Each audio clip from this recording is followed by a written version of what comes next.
Hello, everyone, and welcome back to the Common Sense Crypto channel. As with you always, this is Rich doing another video today on XRP. So I hope you're all having a wonderful day today, wherever you are in this great world. We're gonna talk about XRP. And I gotta start with this from Jungle Inc. Crypto News. Arthur Brito said, XRP is the hidden plumbing. I expect the majority people who use Ripple Payment Network to be able to ignore XRP. The value of XRP is probably less important than the spread. And right away, people said, well, Arthur Brito doesn't think the value of XRP is important. He absolutely does. David Schwartz even explained multiple times why XRP has to be at a high price. Think about it like this. What's happening right now? We have companies creating XRP treasuries. We're going to see massive liquidity pools of XRP form over the next couple of years to be utilized in between countries as well. There's going to be scarcity for XRP. So now you also have the rise of tokenization. Trillions upon trillions of dollars of real-world assets that are coming to the XRP ledger. People are going to be moving those assets around. At the same time, in cross-border payments, people are going to be sending higher and higher amounts of money from point A to point B. So if XRP is at a cheap price and scarcity is happening at the same time, one transaction might end up taking the whole supply. That's why it has to be at a much higher price, especially once demand and scarcity shows up. That's why XRP will be a 5-digit asset. We are exiting the speculative phase and entering the utility phase. The quiet part is now being said out loud. Take a listen to this. Yeah, no, I am a fan of Bitcoin. I think it's going to rally. You know, it's a real asset. It is going to have real value in the future. The challenge is it doesn't transact and it doesn't solve the real world problems. There's other blockchain for that, but I think that Bitcoin is positioned well. It's just going to probably cool off for a second as real world applications come out here and new technology. And I think what we haven't seen yet that I still think we will eventually see is a separation of wheat and chaff of, you know, what are the assets? How are these technologies being used to solve real problems that have real demand versus ones, you know, I'll pick on Dogecoin. I don't get it. You know, other than Elon Musk as the central actor, you know, I don't see the use case and the purpose. And I'm sure I'll get lots of shit for saying that Dogecoin's not, but, you know, oh well. You know, everybody still believes that meme coins are going to be around once regulations come. What is going to cause Bitcoin to be irrelevant with regulations is the fact that they're going to separate it. They're going to call it a speculative asset. And then they're going to say these cryptocurrencies over here solve a real world problem. Where do you think the smart money is going to go? Into something that solves a real world problem. And it's not just going to be XRP. It's going to be XLM and XDC and so on. But the narrative is already starting to shift, and it's going to continue to shift because everything is almost complete now. The new financial system is closer than we think. This comes from Mr. Man. We are clearly in the middle of a new industrial revolution, European Security Market Authority says. And the one thing I really wanted to point out, I know the fourth industrial revolution is here. It's been going on for a while now. But what really accelerated things was 2020. That's when everything really started to move very fast into the fourth industrial revolution. This post from Digital Asset Investor really puts it into perspective. Here's a list of some of the people who became mega rich during the Industrial Revolution. 100 years from now, there will be a similar list of people that were early in crypto. Lock in. So you see, John D. Rockefeller, founder of Standard Oil, amassed fortune through oil refining and monopolistic practices. Andrew Carnegie, steel magnate, who built Carnegie Steel Company. Later, it became U.S. Steel.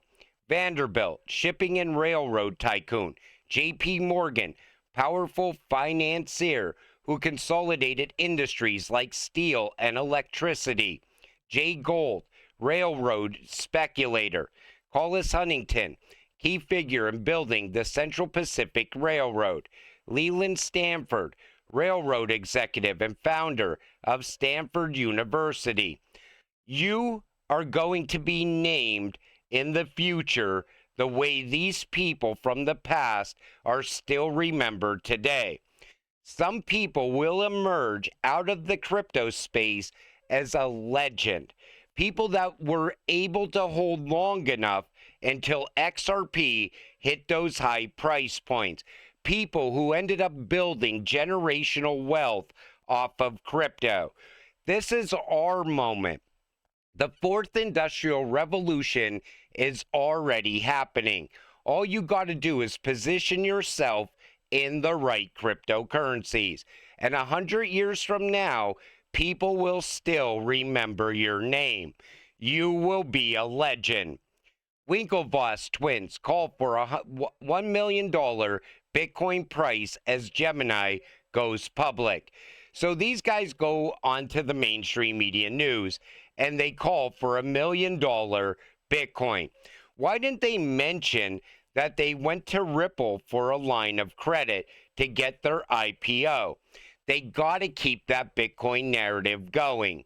You know, these people that are so used to being paid to promote Bitcoin, somebody has to be exit liquidity. That's what the way I look at it. And that's what they're doing. They know it's not going to $1 million, but they want to onboard as much retail investors as they possibly can. This way, those retail investors become their exit liquidity. Bitcoin sits at a crossroads as spot ETF inflows drop while futures traders absorb sell pressure. The money is shifting out of the Bitcoin ETFs. The demand is dying. OG Bitcoin holders are waking up and selling off. Bitcoin is going to have one more push up in it before it comes crashing down. These people that are selling the narrative that the 4-year cycle's dead and Bitcoin's now up only from here, they already know that crash is coming. The reason they're selling that narrative is because they want the price to go as high as it possibly can so they could cash out, leaving retail investors holding the bag. We know this shift is happening because we're XRP investors. We see all the XRP ETF filings. That money's going to shift from the Bitcoin ETFs into the XRP ETFs. Some will end up in the Ethereum ETFs. Some will end up in the Solana ETFs. Some will go into the HBAR ETFs, and so on. But I think XRP is going to capture a very big percentage of that. The XRP ETFs, the demand is going to be astronomical. This comes from Ondo Finance. First it was dollars, then treasuries, now stocks and ETFs. Tokenized treasuries went from $1 billion 18 months ago to $7 billion. We expect the same thing to start to occur for tokenized stocks and ETFs. Take a listen. Are tokenized stocks and ETFs the next frontier? We would like to believe it is. Typically, it's very hard to predict which assets actually get adoption, but when you think about the latent demand globally that is out there for these assets, I think it is pretty significant and a lot of people underestimate it. Right now, when you look at stable coins, we're already coming up on almost $300 billion, in large part because hundreds of millions of people globally have figured out that the stable coin is a very easy way to get access to the US dollar, and by putting it on blockchain rails, it actually becomes better than if it's just in a bank account because you can freely send it around 24/7. The same thing has started to happen with tokenized treasuries. It went from $1 billion or so 18 months ago to now $7 billion. And we expect the same thing to start to occur for stocks and ETFs. There are about 400 million people outside the US that have a crypto exchange account, but most likely do not have a brokerage account because access to brokerage accounts historically has been a lot more difficult to get. So we believe you'll start to see crypto exchanges and crypto wallets start to list stocks in tokenized form, really opening up access to that global audience that historically has not had that. That's going to be very big. Taking the stock market global is huge. But take notice, he also said stablecoins are the way that they're getting the US dollar all around the world. And they're getting it into places where it could never go before, because of blockchain and crypto. And this is still going to expand out. And even before Blackrock announced it, I said they're going to tokenize those Bitcoin ETFs. And sure enough, that's what they're looking to do right now. Then they will go on to tokenize actual Bitcoin. Wait and see. MoneyGram CEO Alexander Holmes on choosing Stellar. Now, people always said that the Ripple versus SEC case wasn't holding back Ripple at all. It was the game changer for MoneyGram. They quit the partnership with Ripple and then went over to Stellar. Take a listen. With Ripple. Ripple was co-founded by Jed McCaleb, who went on to found Stellar. So I wonder why did you feel Stellar is a better fit than Ripple?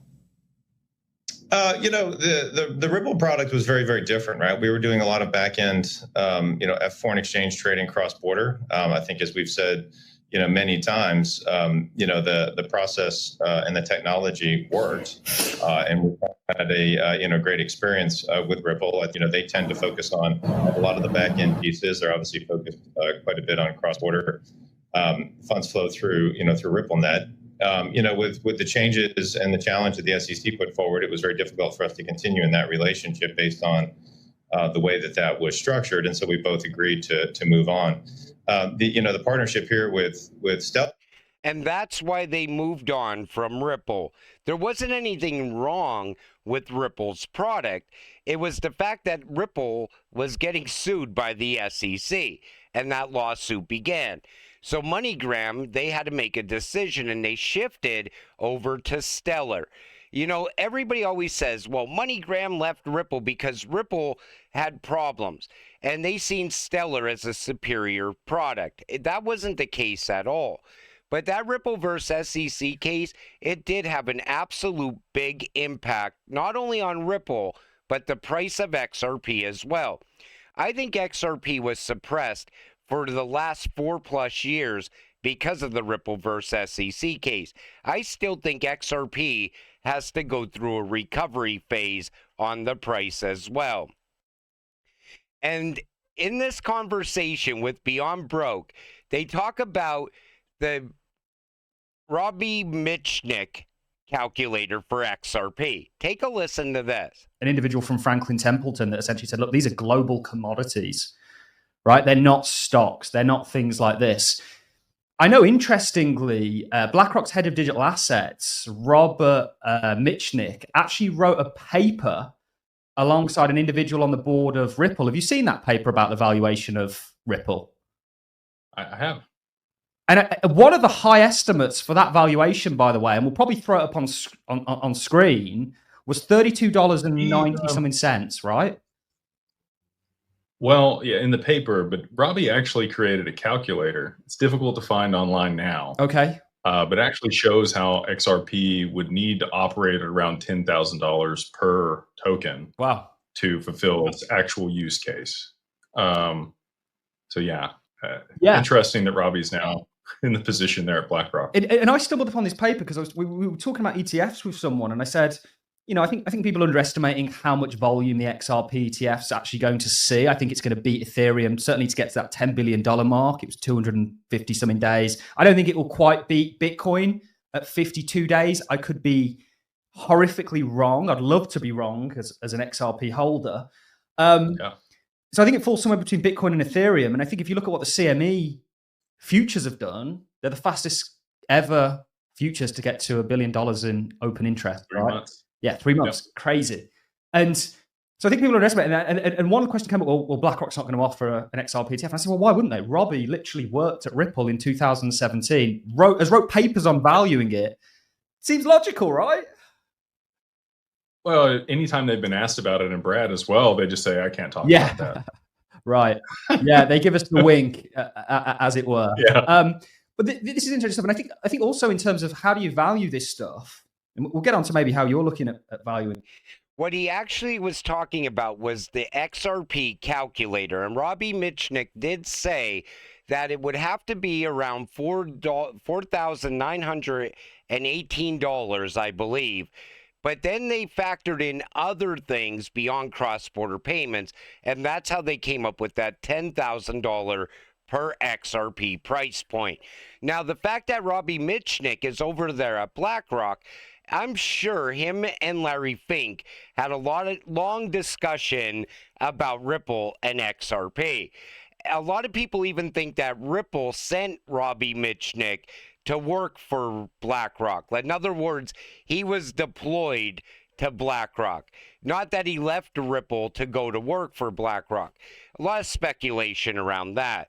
But when it comes to those ETFs, BlackRock is going to either have an ETF or they are very well positioned.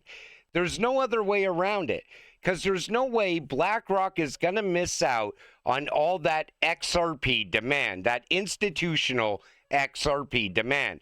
BlackRock does not miss out on major money opportunities when it comes to crypto, when it comes to anything in general. But one thing I wanted to say was this. We really don't know how fast XRP is going to get to these price points. I always try to get a timeline by real-world events that are happening today. What's going on right now? They're trying to devalue the US dollar, that's for sure. They're sending it all around the world. They're also looking to offload the US debt at the same time. So something new has to replace a breaking down dollar, a dollar that just keeps being devalued. Something has to come and replace it. That's why I think we're going to a gold-backed system. How quick will that happen? Well, it depends on how quick they continue to devalue the dollar. At some point, something has to break. That's when we would most likely see the reset. With that reset, a lot of people said XRP's price will have a flip of the switch moment. Remember, it was always going to happen after the crash. Switch gets flipped, XRP goes parabolic up to 4 or 5 digits like an overnight event. If I had to put a timeline on that happening based on everything that I've seen up to this point, I think that happens by 2028.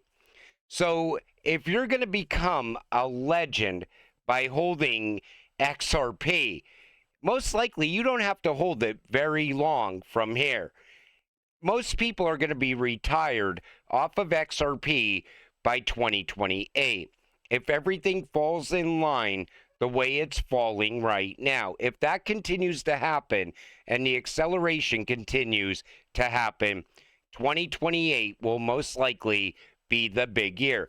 Now, a lot of people will already be out of XRP by 2026 and 2027 because we're going to hit some crazy price points in this cycle.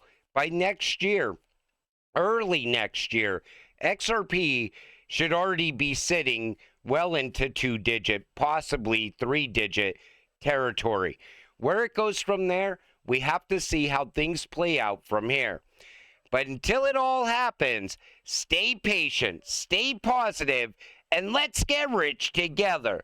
With that said, I'm going to wrap up this video. I want to thank you all for watching. I appreciate all of you.